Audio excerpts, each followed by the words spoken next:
যে এরকম একটা পরিস্থিতি আসলে তাদের নেতারাই বলেছিল 5 লাখ 10 লাখ লোক মারা যাবে। মনে আছে আপনাদের? সেই ওবায়দুল কাদের সাহেব কোথায় আছেন আল্লাহ ভালো জানেন, প্রশাসন ভালো জানে। তিনিও তো বেঁচে আছেন এখন, এবং তার সেই 5 লাখ 10 লাখ লোক তো মারা যাননি। তার মানে তাদের অপরাধের প্রবণতা তারা জানতেন, কিন্তু প্রতিশোধের প্রবণতাটা এই দেশ এবং জাতি বাংলাদেশ ইসলামপন্থী লোকেরা সেই জায়গাটা আমরা প্রতিশোধের রাজনীতি গ্রহণ করি নাই বলি তারা আমাদেরকে হারিয়ে দিতে ছিল। কবি নজরুল কত সুন্দর করে বলেছেন, উহারা প্রচার করুক হিংসা বিদ্বেষ আর। আমাদেরকে যারা হারিয়ে দিতে ছিল, আমাদেরকে যারা দেশ ছাড়া করতে চেয়েছিল, আমরা বলিব সাম্য শান্তি এক আল্লাহ জিন্দাবাদ। আমাদের আমিরে জামাত কত সুন্দর করে সেটা বলেন। আমাকে সেদিন একজন অন্য জগতের সাংস্কৃতিক কবি ফোন করেছেন, আপনারা কারো কারো স্ট্যাটাসও দেখেছেন, যারা আপনারা হয়তো কল্পনাও করেন না যে আপনাদের আমিরে জামাত এত সুন্দর করে কথা বলেন কি করে। এটার একটা জবাব আমি বলেছিলাম যে আমি এরকম পাশে বসে শহীদ মাওলানা দেলোয়ার হোসেন সাইদি রহমাহুল্লাহকে জিজ্ঞেস করেছিলাম, আপনাকে মানুষ এত পছন্দ করে, আপনার কথা এত শোনে কেন? উনি বলেছিলেন, আমি যদি আমার বাপের কথা, আমার মায়ের কথা, আমার শুধু দলের কথা বলি তাহলে কেউ শুনবে না, কারণ আমি ইসলামের কথা বলি, কোরআনের কথা বলি, এর যে সুন্দর সংস্কৃতি পৃথিবীতে আর নেই, যেই কারণে মানুষ এটা পছন্দ করে। আমিরে জামাত ইসলামের কথা বলে, দেশের কথা বলে, দেশপ্রেমের কথা বলে, সেই জন্যই কথাগুলো সুন্দর সুন্দর। এই পরাজয়কে আমাদেরকে হারিয়ে দিতে পারবে না ইনশাআল্লাহ। আমাদেরকে দেখেন, আমি এটা বলছি এই জন্য যে এরকম একটা পরিস্থিতি আসলে তাদের নেতারাই বলেছিল 5 লাখ 10 লাখ লোক মারা যাবে। মনে আছে আপনাদের?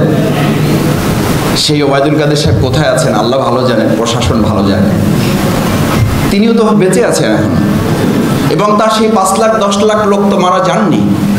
তার মানে তাদের অপরাধের প্রবণতা তারা জানতেন, কিন্তু প্রতিশোধের প্রবণতাটা এই দেশ এবং জাতি বাংলাদেশ ইসলামপন্থী লোকেরা সেই জায়গাটা আমরা প্রতিশোধের রাজনীতি গ্রহণ করি নাই বলি কবি নজরুলের সেই সুন্দর কথা আছে, উহাদের ভাবি মাসি পিপিলিকা তাই মারি না দয়া করে।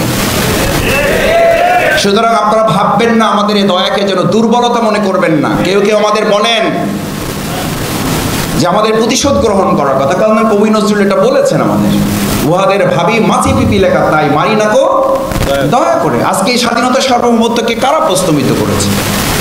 নতুন স্বাধীনতা যোদ্ধা কেন আজকে আহত পঙ্গুত্ব বরণকারী ভাইয়েরা মেডিকেলে বসে আনন্দের চোখে একদিকে পানির অশ্রু পেয়ে চলছে, আত্মচিৎকার করে সে আনন্দে উল্লাসিত হয়ে হাসি দিয়ে ওই পানির সাথে মিশ্রিত করে আমিরে জামাতের ঠোঁটের সাথে কপাল মিলিয়ে যখন আত্মচিৎকার করে বলে, ডক্টর শফিক সাহেব, আমাদের এই হাত হারানো, আমাদের এই পা হারানোতে কোনো আক্ষেপ নেই, কোনো কষ্ট নেই, আমরা আনন্দিত। এই আনন্দ কেন? কারণ আপনাদের কবিরাই লিখে গিয়েছিলেন, স্বাধীনতা তুমি পিতার কোমল জায়নামাজে উদার জমিন। এই জায়নামাজ, এই উদার জমিন, এই পিতার কোমলকে কারা রক্তাক্ত করেছেন? এই পিতার কোমল উদার জায়নামাজের জমিনকে কারা প্রশ্নবিদ্ধ করেছেন, কারা কলুষিত করেছেন? তার জবাবের অংশ হিসাবে আজকে আপনাদেরকে দেশ ছাড়া হতে হয়েছে। এই স্বাধীনতাকে আমাদেরকে আবার নতুন করে আরেকবার স্বাধীন করতে হয়েছে। সুতরাং আমি শুধু আপনাদেরকে আহ্বানটুকু জানিয়ে শেষ করতে চাই, এই দেশ যেন আরেকবার স্বাধীনতার জন্য আমাদের হাজারো তরুণ ছাত্র জনতাকে জীবন দিতে না হয়, সেজন্য আপনারা যারা এখানে এসেছেন, আপনাদেরকে কবি ফররুক আহমেদের একটি চমৎকার আহ্বান আছে। তিনি আপনাদেরকে বলেছিলেন যে আপনারা এখন যারা এখানে আছেন, আপনারা যারা মনে না করেন আমাদের সব কিছু অর্জন হয়ে গেছে, আপনাদের এটা মনে রাখতে হবে। আপনাদের সামনে তিনি উল্লেখ করেছেন, জাগবন্দরে কৈফিয়তের তীব্র ভুরকুটি হেরি। এই বন্দরগুলোতে আজকে যে অবস্থা আছে, এখান থেকে আমাদের তীব্র ভুরকুটি, আমাদের প্রশাসনের রক্তচক্ষু প্রশ্নের সমস্ত গুলিবিদ্ধ অবস্থাকে অতিক্রম করে পরের লাইনটা আমাদের শেষ কথা, অগণন ক্ষুদিত মুখের নীরব ভুরকুটির। ক্ষুদিত মুখ বলতে শুধু খাবারের নয়, এই আপনারা যারা বলতে চেয়েছিলেন, আপনাদের শুধু মুখ বন্ধ করা হয় না, এই লেখক, কবি, সাহিত্যিক, সাংস্কৃতিক কর্মীদের কলমগুলোকেও তারা বন্ধ করে রেখেছিল। এই উন্মুক্ত কলমগুলোকে আগামী দিনে সুন্দর বাংলাদেশ গড়ার কাজে আমরা সবাই কাজে লাগাবো ইনশাআল্লাহ। আসসালামু আলাইকুম ওয়া রাহমাতুল্লাহি ওয়া বারাকাতুহু।